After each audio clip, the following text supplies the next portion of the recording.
Good evening, everyone. Welcome to our online Bible study. I'm Matthew, the lead and teaching pastor here at Mansfield Pentecostal Church, where every Tuesday night we have a thought to think about, a question to ponder, and a text to study as we continue our Bible study series, which we've been looking at, journeying through the Hebrew Bible.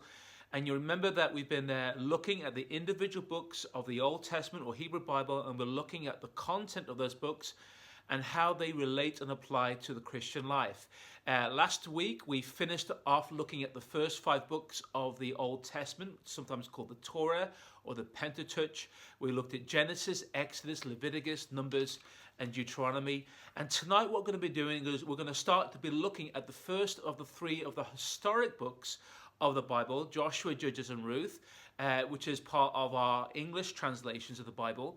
However, in the original Hebrew Bible, the book of Ruth actually isn't in the historic books. It's what we call them the writings.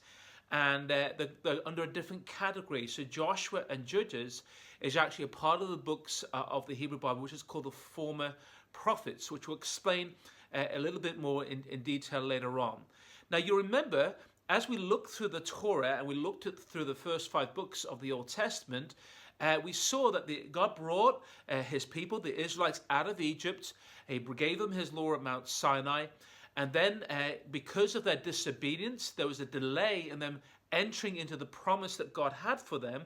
And so they come to the edge of the promised land where God gives his law to his people a second time, which is why we get the book of Deuteronomy. He is reminding a new generation of people who had come out of Egypt how to live, how God wanted them to live before they take hold of the promise that God had for them. And so as well as God giving them his law a second time in the book of Deuteronomy, there's also a change of leadership. Remember, it was Moses who brought the children of Israel out of Egypt, and now it is going to be Joshua who's going to take God's people into the promised land. And so we break into the books of Joshua and also Judges and Ruth. Now, prior to looking at these books, it's important to ask ourselves, particularly as Christians, have you ever wondered why is it that some Christians never seem to fulfill their potential in their faith in the Lord? Why is it some people claim to follow Christ and yet they still seem to be dealing with the same old issues and problems and never seem to be getting victory over them and moving on in their Christian walk?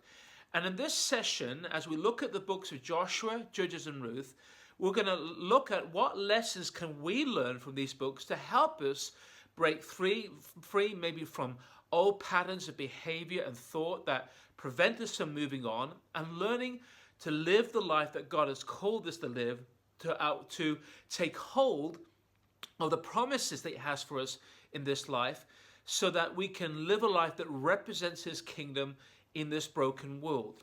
And so as we come into these books, Joshua, Judges, and Ruth, I think one of the first questions we need to ask is who wrote these books? Well, I believe the book of Joshua, particularly large swathes of the book of Joshua, were actually written by Joshua himself, as the book of Joshua itself informs us. However, when it comes to books like Judges and Ruth, there's much debate as to who actually wrote these books. What is interesting is that there's a phrase that repeats itself quite often throughout the book of Joshua, and it says this: in those days, Israel had no king, and people did whatever they thought was best, suggesting that when the book of Judges was written, it was written at a time when Israel actually did have a king. Similarly, when we come to the book of Ruth, which, by the way, isn't in the former prophets of the Hebrew Bible, it's actually in the writings, but it is part of our historic books in our Old Testament. But when we come to the book of Ruth, we'll see that the story of Ruth, and it comes to the end of the Ruth, we read that David was the son of Jesse. Now notice that the writer of Ruth does not say King David, which suggests that the book of Ruth was written at a time when David was alive but had not yet been made king. So my thinking and my thoughts are simply this, that both the books of Judges and Ruth were written at a time when Israel had just become a kingdom, but David wasn't the king, which would suggest that they were written at the time when Saul was the king of Israel. And if that is the case, then my belief actually is that both the books of Judges and Ruth were written by the prophet Samuel. And remember that the Old Testament, or the historic books of the Old Testament, are sometimes called the former prophets in the Hebrew Bible, because it is history plus prophetic interpretation as to what is happening. So on the back of that, Joshua was written mainly by Joshua, and then the rest of Joshua, Judges, and Ruth, in my view, were written by the prophet Samuel. And so we see here that they are about to enter into the promised land. So as we come into the book of Joshua, and as they enter into this land, as I mentioned earlier on, God's law was given to them a second time in the book of Deuteronomy. And from the book of Deuteronomy, we'll notice that in chapters 27 and 28, God lists both the blessings and the curses to the Israelites of what they can expect if they were to live in obedience to him, the blessings, and the curses if they live in disobedience. And we see that the occupation of the Israelites in the promised land depended on their ongoing obedience to walking in God's ways. Also, in the book of Deuteronomy, we also see that there is an anticipation that someday Israel will have a king.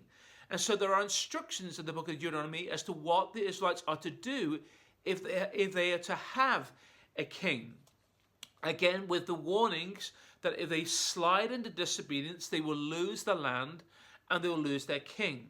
And so what we see when we come into the books of Joshua, Judges, Ruth, and also into the books of Samuel and 1st and 2nd Kings, is that we see the fulfillment of those promises and those curses upon Israel. The promises for their obedience to God and the curses for their disobedience to God. And it's because of the strong relationship that we see in the book of Deuteronomy and the first few books of the former prophets, or the history books in our Bible, is that some scholars believe that both the book of Deuteronomy and Joshua, Judges, Ruth, 1st and 2nd Kings, 1st and 2nd Samuel were all written by the same author many years later, after the time the Jews came back from their exile. Now, I don't believe that's true, because not only does that violate the claims of the Bible itself, but it doesn't weigh up with the evidence, because the evidence itself clearly shows that the books of Kings and Samuel and the books of Joshua, Judges, and Ruth were written by prophets, as I mentioned earlier on. And so, and as well as that, the book of Deuteronomy itself is written in the form of, as I mentioned last week, in a Caesarean treaty. So that would suggest that it was written a long time ago, sometime maybe 1700 years before the birth of Christ. And so really what we need to understand is that the book of Joshua, Judges, and Ruth are really, when Samuel and Joshua wrote these books, they were writing these books in the light of what God had said in the book of Deuteronomy. The same with the books of Kings and Samuel. They were written in the light by prophets of what God had said in the book of Deuteronomy. And that explains why we see Israel eventually losing the land, going into captivity, because the prophets were writing the events of history in the light of what God had spoken of in the past. So as we look at the authorship of the books, of these first few books of the history books, we're going to be looking at Joshua, Judges, and Ruth, and we're going to be dividing it into 5 sections. We're going to look at the first part tonight, and the remaining 4 sections we're going to look at over the next 2 weeks. And we're going to look specifically at what we can learn from this story, and how this applies to us as believers in Christ, and how we take hold of the promise that God has for us.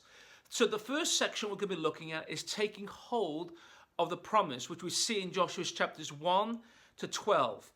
And as we mentioned earlier on, the Israelites had camped on the plains of Moab to the east of Jordan prior to moving into the land that God had promised them, where they were about to go to war against 6 other nations to take hold of the promise that God had for them. God was going to use Israel to bring his judgment against these nations because of their wickedness. And so we have preparations for the conquest in the first 5 chapters of Joshua, chapters 1 to 5. Now there's 3 very important things that happen prior to the Israelites going into the promised land. First, there's a change of leadership. Moses, my servant, is dead. God is bringing up a new leader, Joshua, for God's people to move into the land that God had promised them. And very often when there's a new season that God is bringing his people into, God will also bring a new leader to enter his people into that season. The second thing is the importance of God's law. That God says that to the Israelites, you are not to allow the book of this law to depart from my mouth, i.e. the book of Deuteronomy. God says if you allow this law to imbibe in your hearts, you'll be successful in all that you do. The third thing we see is also the importance of courage. Discourage prevents us from moving on in God's purpose. And at least three times in the opening chapter of Joshua, God says, be strong and courageous. Be strong and courageous because God is with you to take hold of the promise that God has for them, and also for us as Christians. Now, it was interesting that prior to the Israelites crossing into the Jordan, into the promised land, that Joshua sends 2 spies into the city of Jericho, which would be the first city that the Israelites were to attack, to spy out the city, to assess its strengths and weaknesses. The spies go into the city. The king of Jericho hears about the spies and tries to find them and arrest them, but the spies find refuge in the house of a prostitute named Rahab. And because of Rahab's kindness to these spies, the spies promise her that they will spare her life and that of her family when the Israelites come to attack Jericho. But they said that as a sign for the Israelites not to attack her and her family, that she is to tie a red cord on the outside of her house when the Israelites attacked. Now Rahab is significant for 2 reasons. Firstly, her kindness is praised throughout the rest of the Bible. In fact, her example of giving refuge to the spies is seen as an example of faith. And both Hebrews 11 and the book of James refer to Rahab that her past was forgiven in spite of what she did because of her faith in the God of Israel. And that's very significant. The second thing that's significant about Rahab is that she's also the ancestor of King David and therefore the ancestor of Jesus Christ himself, which is amazing because what that shows is that an outsider to the covenant promise to Israel, God included an outsider, a Gentile, to be part of God's redemptive work in Israel to the nations of the earth. And so it is believed that Rahab married one of the spies, who would have been Salmon, who was the father of Boaz, who became the father of Jesse, who became the father of David. And so that is very significant. So Joshua gives the order for the Israelites to enter into the promised land. And when the spies come back, they don't come back with a bad report like the 12 spies did in the book of book of Numbers, but they come back with a faith-filled report of all that God is going to do through them to take hold of the city of Jericho. And so Joshua commands Israelites to cross the Jordan River. The priests carry the Ark of God's covenant. As they reach the river's edge of the Jordan, the river stops, and the Bible says that the waters of the river Jordan piled up upstream in a place called Zarethan. The river was dry, and the Israelites managed to cross the river over dry ground into the promised land. And that's interesting because you remember this generation of Israelites never saw the crossing of the Red Sea like their parents did. And so God is almost giving them a rehearsal of what happened at the Red Sea to show them that as God was with their parents, God will also be with this generation as they step in to the promise of that God had for them. You remember also from a couple of weeks ago that 3 of the tribes, Reuben, Gad, and Manasseh, who wanted their inheritance on the east of the Jordan, they were to cross over with the Israelites to help their brothers take hold of the promise that God had for them. And so the 3 tribes of Reuben, Gad, and Manasseh, also the fighting men, also crossed over with the Israelites for them to take hold, to help their rest of their family take hold of their promise. And so they come to a place called Gilgal, which is the east of Jericho. And at Gilgal, 3 important things happen. Firstly, the men have to get circumcised, okay? Because why? They are the descendants of Abraham. And part of the sign of that covenant that God made over Abraham was that the men needed to be circumcised. The second thing that happened at Gilgal is that the provision of manna that God gave to the Israelites stopped. You remember that for 40 years in the wilderness, the Israelites had miraculous supply of manna from God. They had to learn to depend on God for their provision. Now God is saying, now that you're in the promised land, your provision is going to be from the land itself. So they move from a place of dependence on God to a place of dominance in taking hold of God's promise.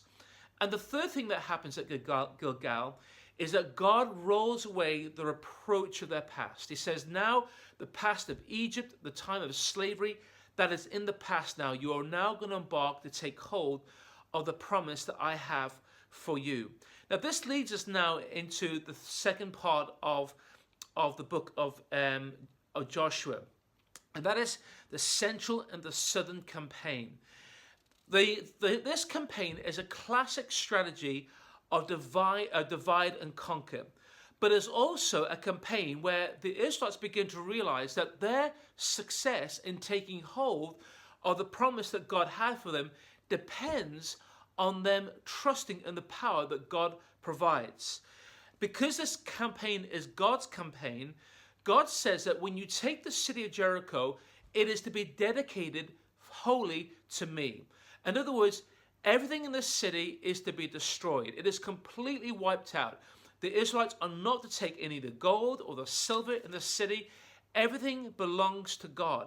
And so the angel of the Lord instructs Joshua that the Israelites are to march around the city for 7 days, once each time, with the priests carrying the Ark of God's covenant around the city. And on the seventh day, they'll march around it 7 times. Trumpets are to be blown, and they are to raise a shout, at which point the walls of Jericho will fall down, and then they are to go in and take the city, except, of course, the household of Rahab. Her and her family were to be spared because of the faith that she demonstrated in God in sparing the lives of the 12 spies. And so Joshua follows those instructions, and everything happened exactly as God had said would happen. However, in the taking of the city of Jericho, there was a man by the name of Achan who sees a wedge of gold and a Babylonian robe. And the Bible says he desired it, he coveted it, breaking the last commandment, and he took it for himself, therefore sinning against God. On the back of that, the Israelites then decide to go and attack a smaller city called Ai, much smaller than Jericho, and they think we only need a few thousand men to take this city because it's smaller. But when they go to attack this city, they are tragically defeated by the inhabitants of Ai. Joshua cries out to God. He says, God, I thought you were going to be with us to help us against the enemy. And God says, I'm only with you if there's an absence of sin. Unfortunately, there is sin in your camp. Someone in your camp has taken something that does not belong to them. And as a result of that, it was discovered that Achan, the sin of Achan, had brought liability to the camp of Israel. And as a result, both Achan and his family had to be executed. Okay, it was severe in those days, I know, but that's what happened to remove sin out of the Israelite camp. On the back of that, the Israelites were then able to take the city of Ai and capture it. And so what is very clear at the early stages of this campaign, that the Israelites will only achieve victory as long as they walk in obedience to God. It wasn't to do with the strength of the army or how many men they had. It was all to do with God's power working through them to take hold of the promised land. Then something important happens. At a place called Mount Gerizim and Mount Ebal, I should say, the Israelites reaffirmed the covenant that God made with them prior to entering into the promised land. On Mount Ebal, they pronounced the curses upon themselves. Half the tribes pronounced the curses if they did not keep the demands of God's covenant. And on Mount Gerizim, they pronounced the blessings of God's covenant if they did walk in obedience to God's command. And so, as I mentioned earlier on, God's promise of the land to the Israelites was unconditional. It was their ownership unconditionally. But whether they continue to occupy that land depend on whether or not they adhere their lives to the covenant that God had made with them on the other side of the Jordan. And then what happens is a really interesting twist of the story. There's a group of people called the Gibeonites, who are the Hivites in the land, in the promised land, who hear of what the Israelites have done, and fearing for their lives, knowing that they're in the promised land and that they're under the ire of the Israelites, they send a delegation to Joshua, pretending to be a people from a distant land. And they say, we want to make a treaty with you that we will become your servants and make a treaty of peace. What's interesting is that Joshua and the leaders did not inquire of the Lord about this. And they promised that they would make a treaty of peace with them and not destroy them. However, eventually they find out that it was a ruse and that they were being deceived by the Gibeonites. And the result was that Joshua said to the Gibeonites, because of our word that we will not destroy you, you will have to be our servants and be our slaves. On the back of that, when 5 of the Amorite kings hear that the Gibeonites had made a treaty with Joshua, they mobilized their armies to defeat and destroy the Gibeonites. The Gibeonites request the help of Joshua, and Joshua and his army march a long distance from Gilgal all the way to the Gibeonite city and engage the 5 kings of the Amorites in battle.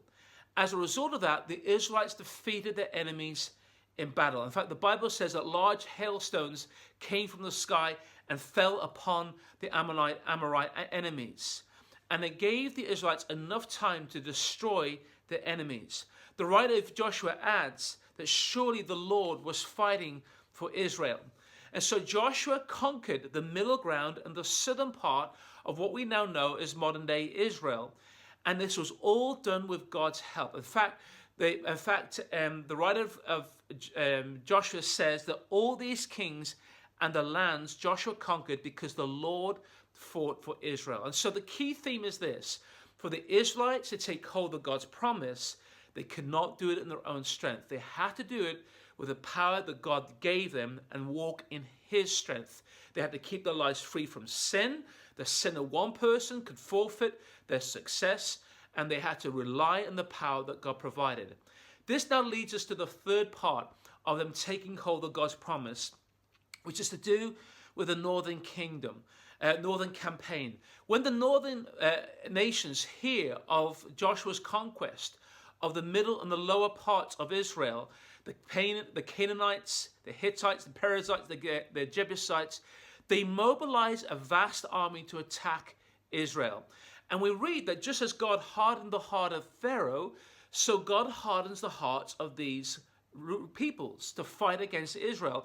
And in doing so, it leads to their destruction.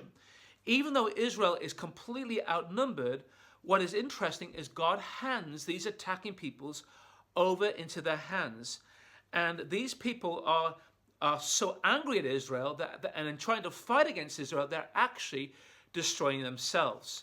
I don't know about you, but it sounds pretty similar to what's going on in the world today, doesn't it? Okay, it's interesting that even today, Israel is being attacked on all sides by its enemies. Now, before we close this part of the book of Judges, and as I mentioned, next week we're going to look at 4 other parts of Judges. There's one question I think it's really important to answer, and that is the question: does God advocate genocide? You know, when God commands Joshua to destroy these people, is that what he's advocating? And the answer to that is a simple no. Genocide is the murder of innocent people. It is the murder and displacement of innocent people that is dependent upon their ethnicity. So when we think of genocide, we think of the Armenian massacre, or we think of the attempted genocide of the Jewish people at the Holocaust. What is happening here is that God is not destroying an innocent people. He's actually destroying a wicked people. And he is destroying a people who are polluting his earth with the diabolical wickedness. Archaeological records show that these people were engaging in child sacrifice and sexual perversion. And God said, I'm not having this on my earth. And he was going to destroy them. And so as God destroyed the inhabitants of the earth with a flood, as he destroyed the cities of Sodom and Gomorrah with fire, so God is destroying the inhabitants of the land of Canaan through the nation of Israel. And as we've already seen, this was a work of God through Israel. Remember, Israel cannot do this on their own. It was a work of God's judgment against these peoples through the nation of Israel. And that's sometimes something that we struggle with. Now, does this mean that every time someone or a nation evokes God to go to war against another, that it's somehow a holy war? Not at all. Many nations evoke God for what they believe is a just cause, which is not the case. Only in this case in history would I say that this was a holy war. Any other events in history that try to invoke God's name for holy war, I believe are peoples indulging God's name and using God's name in vain. And so, to answer the question, this is not an act of genocide, but it is an act of God's judgment against a wicked people. And so, as we looked at this first part of the book of Joshua, of taking hold of the promise of God for our lives, what can we learn as Christians? Well, I think what it shows us is this, that we all need faith, obedience, and courage to take hold of the promise that God has for our lives. Joshua and the Israelites faced many challenges entering the promised land. And the same is true for us. We will face challenges taking hold of the promises that God has for us. And that's why God calls us to be strong and to be courageous. He calls us to get behind God-honoring leadership by trusting in his guidance and power. And the victories that they experienced were not due to their own strength, but God's power, so the victories we experience in our Christian walk aren't about our strength, but about God's power working through us. And so we need to learn to trust God and walk in obedience to him. We've also seen in the story of Joshua here the lesson of disobedience, that the disobedience of one man, Achan, jeopardized the progress of the community of Israel. And the same is true for the Church of Jesus Christ. Sin in the church, okay, even the sin of one individual that has not been addressed and dealt with, will hinder God's people from moving forward into what God has. And in fact, the Bible has something called church discipline, okay, in dealing with those issues that actually hinder the work of God working through his community. And so if we are to step into God's promise, we need courage, we need faith, we need obedience, and we also need to guard our hearts from sin and deal with it appropriately as and when it surfaces in Christian community. And so guys, those are some of the lessons that we could take as we look through this first part of Joshua. I hope you got something out of that. Hey, listen, that's our thought to think about. A question to ponder is this: what areas of your life require more obedience and courage to fully take hold of God's promise? Okay, so what areas of your life require more obedience and courage to fully take hold of God's promise? And at the text study, I'd like you to read Joshua 1 verses 6 to 9.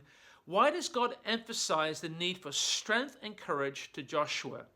How does this promise of God's presence, I'll be with you wherever you go, encourage obedience?